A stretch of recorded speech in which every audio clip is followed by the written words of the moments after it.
Hi everybody, Bradley here on a business trip to Baltimore, Maryland. I am at the famous house of the world famous Edgar Allan Poe, the author of The Raven, Annabel Lee, The Telltale Heart, Pit in the Pendulum, and Goldbug, amongst others. So let's go see where Edgar Allan Poe lived, and maybe we'll get some secrets, some dark and scary secrets. As you can see, we are at the corner of North Amity Street and Lexington Street. The house is over here on the corner. As you can see, it looks like they are tearing down, or at least gutting, all these buildings around. But this is the house over here on the left. 203 North Amity Street, Baltimore, Maryland.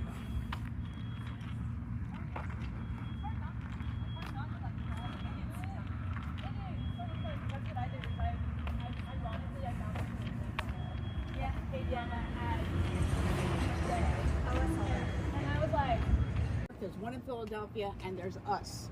There is a wonderful museum in Richmond. If you get there, you'll see it. It's 1737, but it is not a Poe house. He did not live there. It's got great artifacts. And it's got a garden. It's got cats. I mean, it's just like, what more do you need? So it's super neat. His mother's grave is also in Richmond, and then you can pop on over to Charlottesville and see his room at the University of Virginia. Super cool. So a lot in Richmond because he was raised in Richmond, although all the Allen family houses were torn down. I don't know what Richmond was thinking of. Raised in Richmond, born in Boston. I'm told, though, if you asked him, where are you really from? He would have said that my family is from Baltimore. So I think he was proud of it, as am I, a Baltimorean. I have a Baltimore accent. I don't have the Baltimore accent, but it's close. So I get to say hun a lot. So this was actually the home of his aunt, Maria Poe Clem. She was his father's sister. She was a widow with 2 children. She lived here with her widowed mother. And then when Poe got kicked out of West Point, he came here to live. He only stayed here 2 years, but in those 2 years, he wrote an amazing amount of work, 17 pieces in all. This is where he started to write short stories. He was a poet before he came here. He began to write these stories, submit them to magazines, and the first one he ever got paid for, manuscript found in a bottle, was written here. He got paid 50 bucks. In today's money, that's $1,800. So not bad. Quite a windfall for him. I thought 50 sounded good. I would have taken it. But with it came a job as an editor of the Southern Literary Messenger. As it turns out, he was a gifted editor of several literary magazines. He submitted his work to these magazines. He was a fierce critic.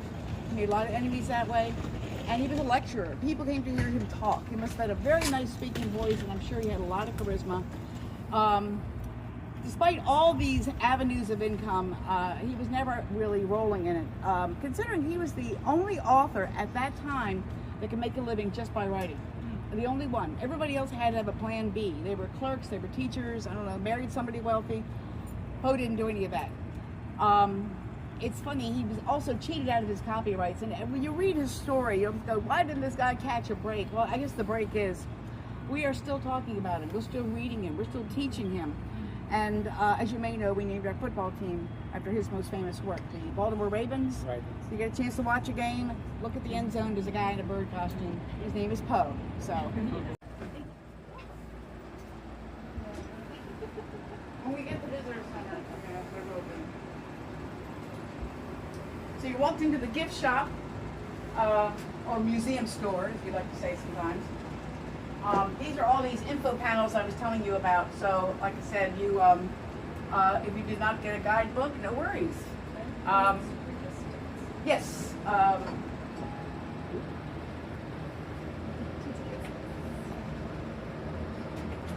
So behind me, you will see a fireplace. So you know you are in the Poe parlor. It looks just like the one upstairs, so I don't have to take all the coffee mugs off or anything. And when we get the building next door, we'll be moving this over, whenever that happens. So, all right, you're on your way. You'll be coming back down this way. Of course, we would not dream of having you not go through our gift shop again. Standard museum procedure.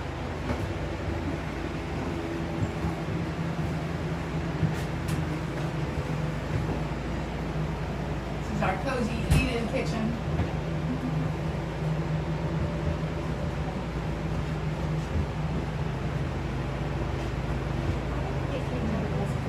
It's a long story. I'll go do upstairs. There's one more thing I forgot to tell everybody in here. You will notice that we have these stairs here. They're called death stairs. It is very important we have only one person at a time on these steps. Yay. Sorry.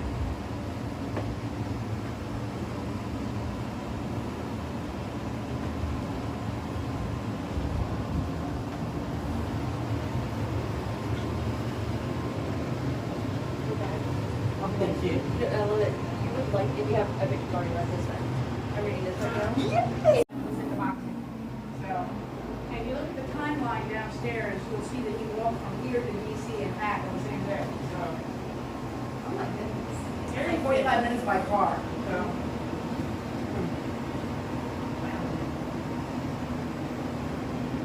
So this room is 18 inches bigger than the parlor because it goes over the Sally Port a little bit. And best room in house you like can see the member of the family. And the worst one can be youngest. West Point.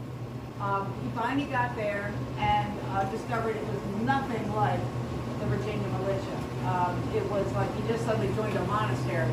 There's nothing, I mean, you are stuck there and you're eating, sleeping, studying, and drill. That's it. There's no time of your own. And he thought, well, I signed up for this. So he stopped going to class till they kicked him out. And then his foster father had remarried, had kids of his own, and so he came here. This sounds like a love story, but it's real. Is this far from here? It's about a 15-minute walk. This most likely went to the youngest of the family. They don't think it was probably Edgar's because he would have been one of the older sons. I think he lived down there, one of the other rooms, but they made this out to be his room. And they built the church. They kind of rediscovered Poe. Remember this guy? He was famous. You didn't see him in the headstone. You know what he ought to get a monument. So let's dig him up, put him on the edge of the family plot, and we'll give him a big monument. They never did. They just, committees couldn't make up their minds, and years passed, and he was still unmarked. Just a number. Which stone was the number. If you go, you will see on the Fayette Street side it says male grammar school. There was a female grammar school on the